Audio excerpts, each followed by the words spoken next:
Past 3 டேஸாக குன்னூரில் ஒரு ஸ்டூடெண்ட் வீட்டில் பர்த்டே விஷஸை முடிச்சுட்டு அங்கே இருக்கிற அன்பில் அங்கே இருக்கிற மனுஷங்களோடைய ஒரு அன்பு மலையில் நனைஞ்சிட்டு வர்றதுக்குள்ளே இங்கே டைரக்ட் ஸ்டூடெண்ட்ஸோட அளப்பரிய அன்பை நான் என்ன சொல்கிறதுனே தெரியல.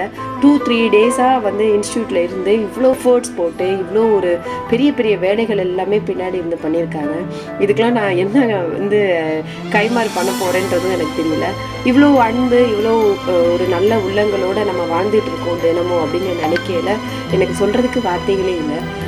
ஸ்பெஷல் தேங்க்ஸ் எல்லாருக்குமே ஒரு பெரிய பெரிய தேங்க்ஸ்.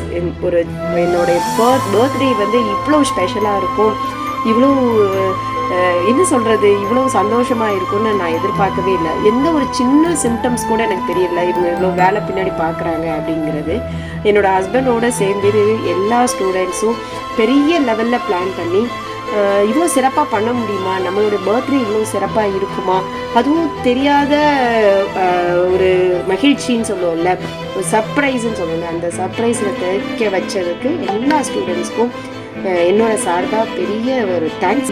இந்த பிறந்த நாளைக்கு டைரக்ட் ஸ்டூடெண்ட்ஸ், ஆன்லைன் ஸ்டூடெண்ட்ஸ், அப்புறம் ஸ்டூடெண்ட் வீட்டில் விருந்து, அதுக்கப்புறம் கஸ்டமர்ஸ், அதுக்கப்புறம் சப்ளையர்ஸ், அதுக்கப்புறம் ஏற்கனவே படித்து முடிச்சுட்டு போன ஸ்டூடெண்ட்ஸு, இப்போது ஃபேப்ரிக் பெயிண்டிங்கில் இருக்கிற ஸ்டூடெண்ட்ஸு, அப்போ ப்ளவுஸ் கிளாஸஸில் இருக்கிற ஸ்டூடெண்ட்ஸோட ஃப்ரெண்ட்ஸு, என்னுடைய ஃப்ரெண்ட்ஸு, காலேஜ் ஸ்டூடெண்ட்ஸுன்னு ஏகப்பட்ட பேருடைய பிளஸ்ஸிங்ஸு. சோஷியல் மீடியாவில் இருக்கிற இன்ஸ்டாகிராம் ஃபாலோவர்ஸ், யூடியூப் ஃபாலோவர்ஸ், அதுக்கப்புறம் ஃபேஸ்புக்கில் இருக்கிற ஃப்ரெண்ட்ஸு ஃபாலோவர்ஸ், அவங்க எல்லாருடைய அன்புலையும் பயங்கரமாக தெளிச்சாச்சு. பர்த்டே ஒரு நாள் 2 நாள் இல்லை, 3 டேஸாக எனக்கு விஷஸ் போயிட்டே இருக்குது.